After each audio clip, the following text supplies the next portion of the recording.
Hola amigos, we are The Roots. On this vlog, we are sharing with you our ups and multiple downs on our mission to travel and experience as much from life as possible. So please tag along on this journey. Okay, Mr. Root, whose idea was this? On today's episode, we took the bodywork to the next level. In my opinion, I think we should have just scuffed the paint, but the powers that be just decided to sand and grind it down to the bare metal. So, yes, you can imagine there's been a lot of grinding, sanding, hammering, and I think there's going to be as many tears involved as there is gallons of paint.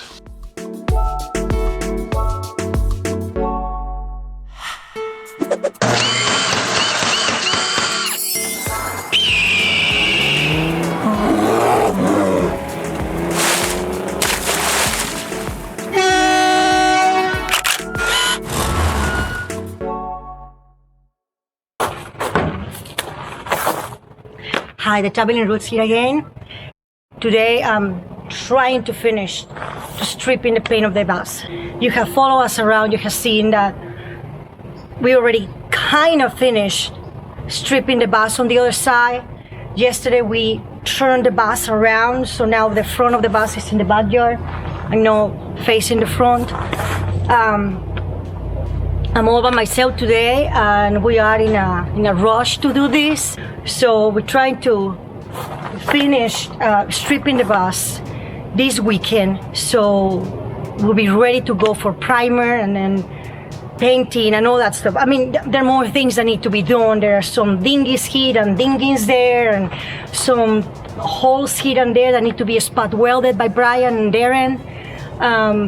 But what I'm gonna do is just take all the yellow and the black out. Now for that, I've been using grinder number 1. This is for the flat surfaces. This is a brand new, it's a 60 grit, it's a zirconia alumina. This goes right to the metal, no problem. That's for the flat surfaces, all these areas are flat. And then I'm using this scary guy for all the rails and all the rivets. It's the only thing that ships the paint away. Now we have a couple of different discs that I'm using, and after grinding the backside, I discovered that you cannot use only one and for everything, because there's some areas that are smaller than others and difficult to reach with this guy. Even though this is scary, we have this one that has a smaller, I don't know, bristles, however you want to call these things. But this one is good for the underside of this rail that is curvy like that, because this one doesn't reach it for whatever reason. It doesn't go in the inside really well, so I had to switch from one to another, and then I use the used ones, like this one is being used already, for the exterior edges and the exterior rivets that have paint on it. That way I don't waste it. They're quite expensive, but these are not that expensive, but still we already use like 10, 15 of them. So anyway, I'm gonna be wearing safety first, my ears, goggles, eyeglasses. Like protection is not enough because this kind of wheel, I don't even know how to explain it. After you're using it, it starts projecting these little wires out to you, and it just gets you everywhere, and it's quite painful actually. I don't know, you can see it here. It got one right in my vein, and I got a huge bruise right here. I have to pull it out. Yeah, ow. on my arm, and it was through the sweater, so quite painful. So I will be using my husband's old coveralls. He uses these for welding. These are all for the fire department and are thick, and I use it on my legs so I don't get blasted with them. And then a mask, because these goes everywhere and it's not necessarily good for you, I guess. So I've been wearing these guys. Anyway, so that's what we're gonna be doing today, or I'm gonna be doing today. The other thing I will be using is the scaffolding that we just got. It's kinda scary a little bit, but it's a strap. It's tall enough for me to do the railing on the top. It's really sturdy, honestly. I mean, it looks sketchy because it's just together with the straps, although the main body is, self-sustained and it's metal and it's sturdy. But still, when you get in, it just moves back and forth. It's kind of sketchy. So we have to strap it to the bus. So I'm gonna be by myself, so I'm gonna be dragging this from one side of the bus to the other side of the bus, which is heavy.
So I have a little misunderstanding with the grinder. Somehow it bounced towards me. The cord wrapped around the spinning wheel and it just snapped it. That's kind of painful, kind of hurt. Got a few scratches. Thank God nothing happened, but I was all the way up there when that happened. So I lost the grinder. So what I did is I went Home Depot, got me a brand new grinder. I don't know if Brian's gonna be happy about this, but oh well. Thank God I survived this one.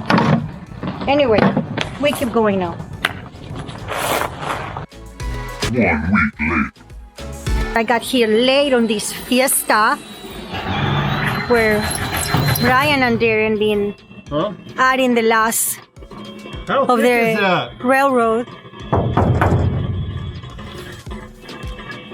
So how is it going, senor?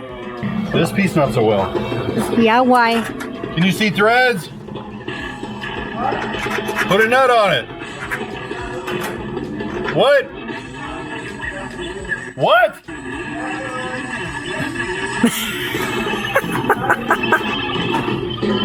Use your outside, boys.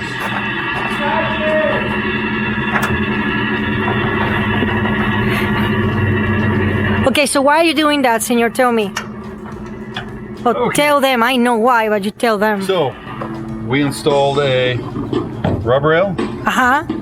a filler piece, Yes. another rub rail, Yep. and another rub rail. Yes. So we have 1, 2, 3 pieces here on this bottom row that we added, and this top piece. Yes. So I had to scab this piece in, so it lines up with this, and same thing with that, so it lines up with that. So we deleted our emergency door completely Yep. with sheet metal and rub rail. Great. So, but why are you So what I'm doing is I'm putting bolts in because I don't have Cleco strong enough to hold this metal. This metal is very strong. It's intended to help protect the vehicle in case of a crash. Yep. So therefore it's thick and it's heavy, you can see. Yep. It's pretty heavy gauge steel. So I have to hold it down with a bolt, then I can come back and rivet it. Same thing over here. Okay. Cool? Awesome. So we went through this process in several places. We bolted to kind of sort of unbend the metal and put it flush back towards the bus to be able to actually rivet it straight. So those 3 holes in there are bolted so that Brian can actually rivet it back. And then it needs to be on the other side, kind of holding the, how you call those things? Nut? The nuts. Okay, he's holding the nuts inside so he can, right? He has a handful of nuts. He has a handful of nuts, yes. I wanted to find a different word than the word nuts. Huevitos? We honestly follow this process in several areas. All the upper transitions where the rain gutter meets to the next piece. That's what we did. We wanted to keep the rain gutter so it keeps the water off the side of the vehicle. Of course. Not cut it off. Some people are cutting them off and That's wrong because it's also structural. It's part of the structure. And raising the roof, we affected the structure of the whole bus. So we're trying to leave intact the most that we can of the bus. So structurally sound. Anyway, so we had to separate the rain gutter in where it bends over everywhere, so we could slid this metal up all the way. so we used bolts to draw it down. So we get the metal in, the rain gutter sandwiches, and we use the bolts to draw it tight. Yep. And then we're able to rivet it and keep it all in place. Yes, and as you can see, honestly, let me see if I can go up here for a second. Oops, sorry. Hold me. So you can see it's pretty flush underneath. You see that? Pretty flush. So anyway, you can see, we've been working on skinning the bus for the last few weeks, if not for a month and a half already. So you cannot see it because it's all full of this yellow dust, but for the most part, you can see. Move it. We need to power wash it, by the way. It's almost done. Just a few pieces that are left that we still need to grind. And there is a lot of work, body work to do. Like, for example, the bus has a few dinghies. Like there, for example, right here. You can see this has a big dinghy right there. So we're trying to fix that. There is on the other side another dinghy right here. You can see from the side. There's a big dinghy, so we're trying to pull that. On the upper side, oh yeah, here is another dinghy that we're trying to deal with. I removed this thing. We still need to grind this piece, pull the metal out to match basically the curve of the bus and the curve of the fender on the bottom. So that's one. This is number 2, 3 and 4, whatever. There is a big one right in there. I don't know if you can see it on the corner. Who knows what the bus hit in there, but trying to fix that. So we discovered that there's a lot of damage, dents. There were all kinds of dents on the corners. So how you do that? How you patch those? So what we did is a couple different ways. We use a dolly and a hammer. and we hold it and we try to flatten out the middle. Some of the spots were really, really big creases, so I got an air hammer metal smoother, and I'll show you that what that looks like in just a moment. But you come in from the back side of it and just buzz it, and you work the metal until it becomes round again. So this back corner over here, you kind of see that football shape, dark piece that was totally caved in as if they hit a pole or a building or something. Okay. Right. And it looks like nothing happened to it right now. What we did is we smoothed out all the metal. We're coming back and weld filling all the holes that we're not going to use anymore. So some of these holes are from the running lights that the bus had previously. Okay. The bigger holes, what we have to do is actually create a patch about the size of a dime, back it up on the inside of the sheet metal with a magnet. Okay. And then I'm going to weld fill, puddle fill that. So these had lights that we got rid of. This had a big dent in it as well. These had lights, we weld filled the holes. That looks beautiful.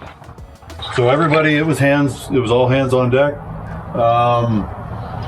Everybody had a grinder, everybody had a flapper, and they went to town. Yes, it was no fun. There's no more paint left. So what I did is I used some sheet metal, and I cut out little squares. Okay, just like that.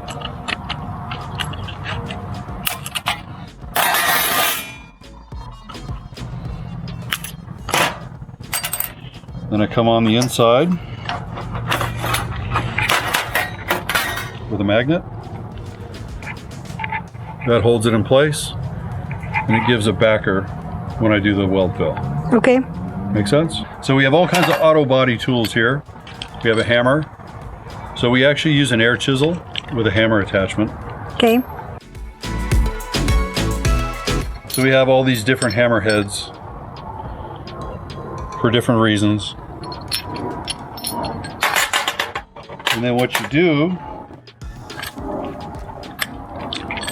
you have your sheet metal, and then you have your dolly, and you can back it up and make the metal nice and flat. You can use a hammer and a dolly. You can make shapes, you can make corners and different creases. Okay. With your sheet metal. Yes. And if you get angry, there's always this hammer. Of course. So after everything's been welded, we ground off the weld and then did a final sand on it just to get it ready. So our next move is going to be to finish the corner beading on the rear, okay, cap strips on the front, and this will be done and it'll be ready to prime. Okay, see you next time.